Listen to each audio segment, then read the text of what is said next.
Next, please welcome to the stage Matt Yglesias, writer of the Slow Boring newsletter, for a conversation with Joseph Gordon-Levitt, co-founder of Hit Record.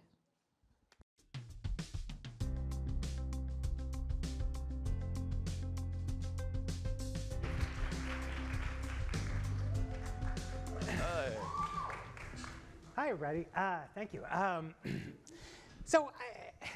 Long before we'd ever talked about AI or policy, anything like that, I knew you obviously from movies that you've acted in, directed.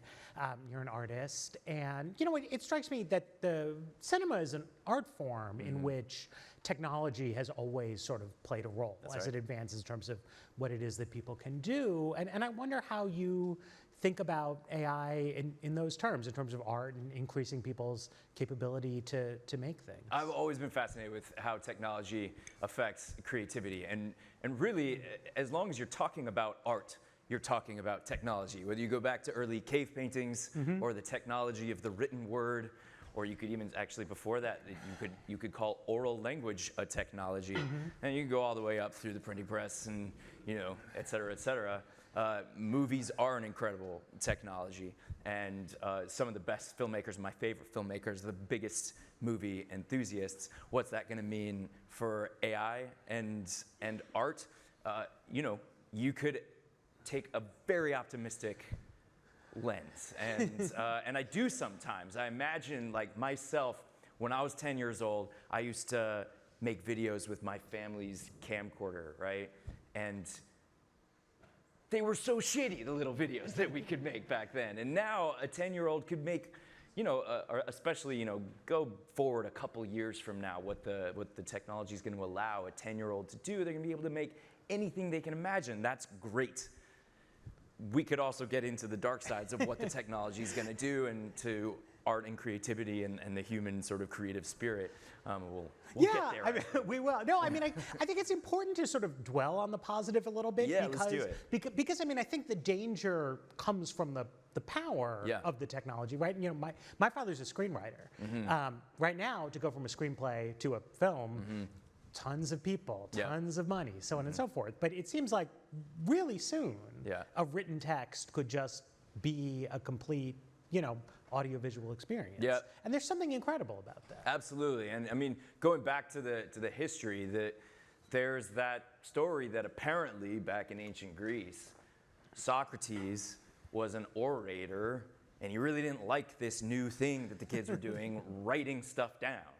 And was like, this is going to ruin human thought and ruin society. And I think it's a fair comparison, and I'm a bit of an AI skeptic sometimes, or, I like to just consider both the goods and the bads. And oftentimes, if I bring up some concerns I have, people will tell me that story about how Socrates was against the written word.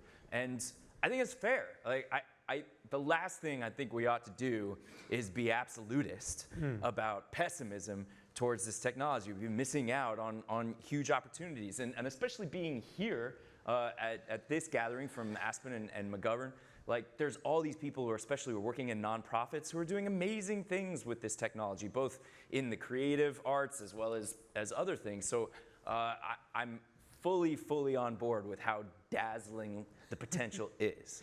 But so I know you started writing on Substack recently, trying to poach into my territory. Yeah. And it spreads like fire, not like pie. There's room for all of us. And one of the things you wrote about was just intellectual property issues and training, which I know is of sort of intense concern to people in creative communities, that these new works are being made out of sort of assimilated knowledge of prior works. Well, I imagine most people in this room know this, but for those who might be watching at home, I do think there's sort of a hole in the understanding of what these technological products really are.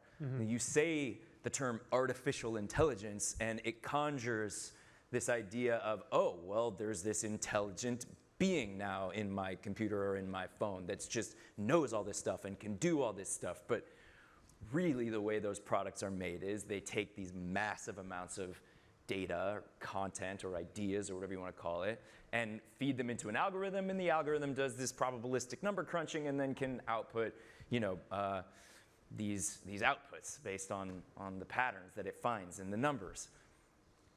It doesn't know anything. It can't do anything. It has zero value without all of the data that went in. Where did that data come from? It came from people. And how was that data procured? It was procured without consent, without compensation, with fully the attitude of like, let's just kind of take it right now and we'll figure it out later. And now we are living in the world where we're figuring it out. There's 40-some lawsuits or something against these AI companies, and we'll see what happens. But yeah, I do think that if we set the principle that people's creations, whether it's an artist or it's someone else creating something else, that people's creations can just be taken, fed into these models, monetized, and the person gets 0% of that economic value, we're headed for a bad scene. But to be a little devil's advocate on that, right? I mean, you look at anything that people do, right? And it's largely based on their knowledge of prior works that have come before, right? I mean, I've seen it, right? Like Brick, like owes a tremendous debt to the long history of noir filmmaking, right? Don John is riffing to an extent, deliberately in the title off other things that are out there, right? So, and that's like part of why we study, right? It's why we read books in school and recommend things to each other, is we're training on the past of human culture, and then we're creating new things. And is it so different if a large language model does that? It's a great question, and it is one of the main counter arguments that gets made. I think the question I would ask in response is, well, is a human so different from a large language model? Do we want to insist on that difference? There are a lot of folks, I've spoken to a number of them personally, who are at the forefront of building this technology, who insist, no, there is no important difference. That in fact, neurons in the brain are the same as what they call neurons in a neural net. If you ask a neuroscientist about this, they'll say, well, that's a really kind of overly simplistic description of the way the human brain works.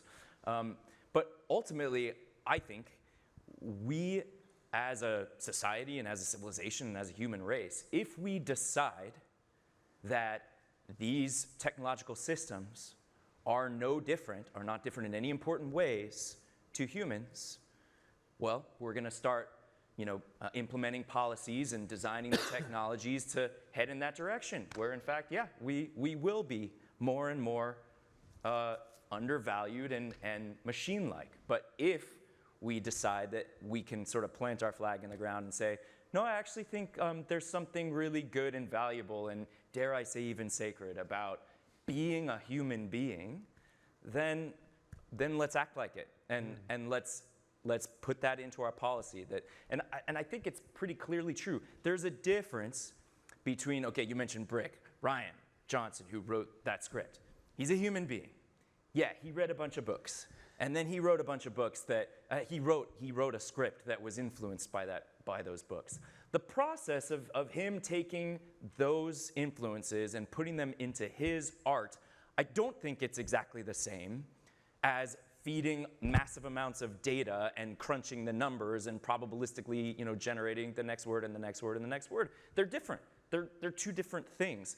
And I think we need to be really careful about the personification of these technological systems and attributing to them rights. I'll sorry to rant, but I will point out, so a couple of the big tech companies, they recently put forward policy proposals to the, what's it called, the U.S. Office of Science and Technology Policy or something.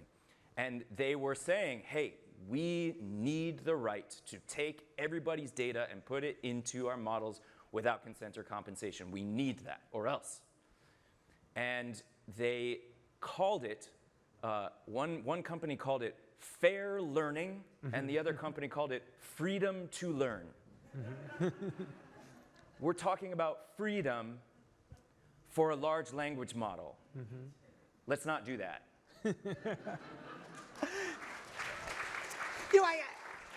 I think it's a great point. It's also something I think about on the consumption side, right? I mean, to again go to like real art, right? Part of what happens is it challenges you and it surprises you, and you get things that you weren't expecting. If someone had said to me, you know, do you want to watch a hard-boiled noir detective thriller, but it's in a high school like, and the dialogue's not natural, I'd be like, no, that sounds weird, right? And then you watch and you're like, oh, it is weird, but it's cool, it's interesting. And I wonder, just I worry a lot as a person, as somebody who cares about art, also as a parent, about sort of optimizing, right? And giving people exactly what they think they want, which to me isn't really what I mean, we want to be entertained, but ultimately, I mean, art is supposed to be about something more than that. Yeah, well, there you have maybe a distinction between art and content. Yes. And I hate the word content, but I use it now because like everyone uses it, and you have to, like, you're not understood unless you use it. So I do think it's worth sort of unpacking what that means, because we talked about the optimistic use case of some of these, for example, video generating products. Like Google put out a new one recently. It's really impressive. Cool. Yeah. And we talked about how like, oh, we'll put that in the hands of a creative 10-year-old and like, oh my God, that'd be so fun. But let's talk about what's probably gonna happen much more often than that product being used by a creative 10-year-old. What's gonna happen much more often is people, whether they're kids or adults or anybody, are gonna sit and consume and consume and consume. And you know how nowadays, if you watch TikTok or YouTube, there's an algorithm that can predict what's the next thing that's really gonna hook you. And they've gotten really good at it. Well, TikTok and YouTube are drawing from a finite set of human-generated videos, and then using kind of the same kind of algorithm, a machine learning algorithm, to probabilistically guess what's the right video to recommend next to keep this user engaged. Imagine what it's going to be like when it doesn't have to choose from a finite set of human-generated videos, but it can infinitely produce anything and probabilistically generate the video that's most likely to hook the person. You're going from something that's this powerful to something that's this powerful. And think about how powerful TikTok already is. It's something like 1 out of 5 young people today is on TikTok for 6 hours a day because they can't stop. Imagine when you go from an algorithm that's this powerful to one that's this powerful. What's it gonna be? That's, I think, probably the much more likely and frankly the much more profitable use of a technology like this, and I, as a parent, am also very worried about it. And this is the issue with a kind of a general technology, right? I mean, there was a fascinating presentation earlier here about AI and astrophysics, and I don't know that much about it, but it sounded great, right? Yeah. And it's like, if you can take people who are doing really good, important work and equip them with more powerful tools, that's incredible. Absolutely. At the same time, what we know about how, the internet has unfolded over the past 20, many good things have happened. Yes. But a lot of what's happened is people watching low-value short-form videos, and there's more money in that than there is in astrophysics. Yes. And unless we Is there? Yeah, no, I guess. I mean, I think, I don't, and so it's like, we can take active steps to change what the incentives are, or else like the water flows in a certain direction and not necessarily a beneficial one. Yeah, and here's the thing, the companies that are profit hungry, I don't blame them for that. I ran a startup. I know what that's like to have investors and to have to move your numbers. That's just what it means to be in a business. And so these companies that are going to make these products which could have these damaging side effects, I don't blame them for doing it. But we as a whole kind of society have to say like, oh, that's what they're gonna do. Right. They're not gonna not do that. Right. They're definitely gonna do it. And if one of them chooses to try to take the high road, then their competitor is gonna come in and take the low road. So there's got to be something else besides profit incentives that help us guide how this technology goes. And that's what makes me concerned, because a lot of the rhetoric that you see around regulation, regulation that people are considering it a dirty word these days. And look, I'll admit that all sorts of regulation can go badly, but there's lots of regulation that works really well. And to me, it seems pretty obvious that there needs to be some other guiding force besides profit incentives as to how this technology is going to unfold. And it's fascinating to me because I've now heard a number of presentations from leading people at the top AI companies, and they're all very idealistic, and none of them has ever once mentioned to me like automatically generating increasingly compulsive short form videos. Yeah.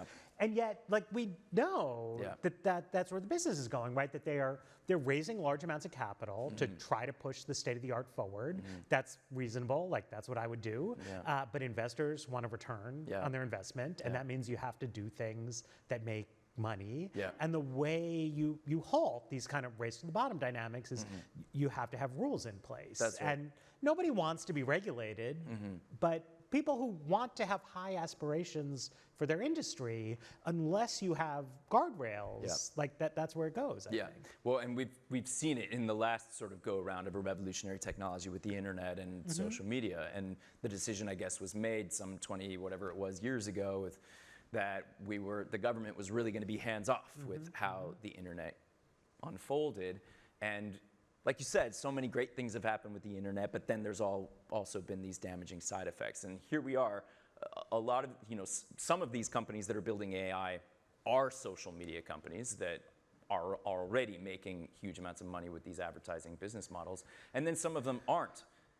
Some of them aren't turning profits yet at all. But they're investing so much money that of course they're gonna have to turn a profit sooner or later. And yeah, of course, what are they going to do? Yeah, and if you don't want it to just be slop, it's like there has to be something. But we think now, so DC, I live here, my kid's in public school here. They just adopted for next year, a no smartphones in school thing, which, more and more places are doing. But I think it's like, you never meet a parent who's like, what I wish is that like my kid was even more interested in like the stuff on his iPad, right? Like this is not our aspiration for the future. Yeah, well, I think you maybe do meet some of them in some of the in Silicon Valley, but yeah, well that's just it.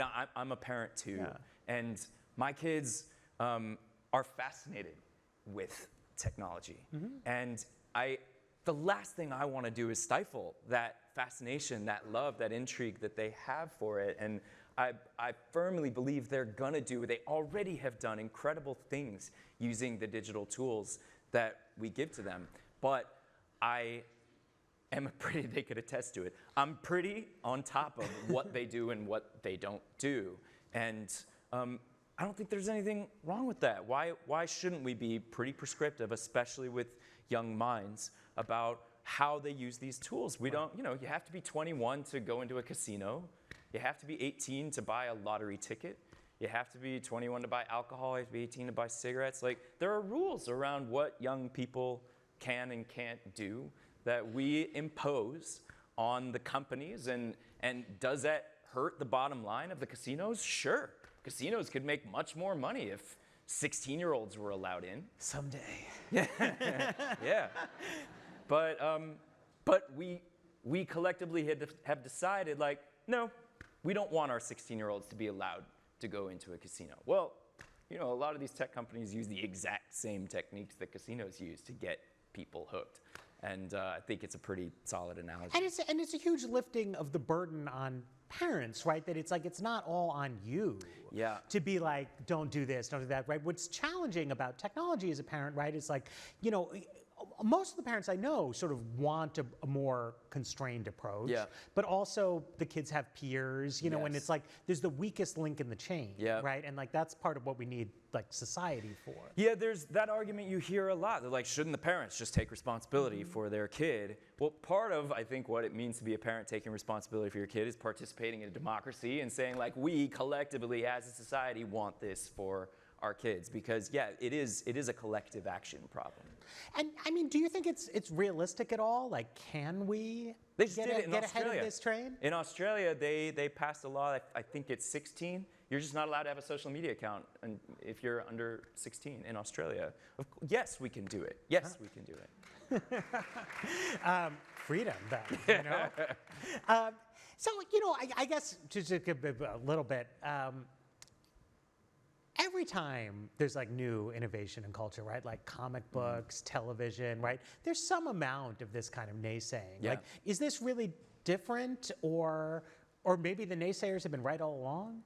I mean, I think all along probably, you know, there's been a balance. This is what, like, when I hear this dichotomy of like, you're either an accelerationist or you're a decelerationist, or you're either a, you know, whatever, you're a zoomer or a doomer or whatever. I've heard these different things. I don't know if I have all the terms right, but like it's not that simple. Of course, any new technology is gonna have good sides and bad sides. And if we ignore the bad sides or say like, the free market, just business incentives by themselves will take care of the downsides, well, that's just ignoring history. It's never worked that way. What works is when we take a measured approach and we have a conversation, we say, let's figure out how we can have both. Let's get both. Let's get the upsides and let's mitigate the harms. Why shouldn't we do that? Fantastic. All right, well, this advanced machine learning clock is telling us it's time for us to move on. Yes. But thank you so much. Yeah, thanks, Wise Matt. words. Cheers. Thanks, everybody.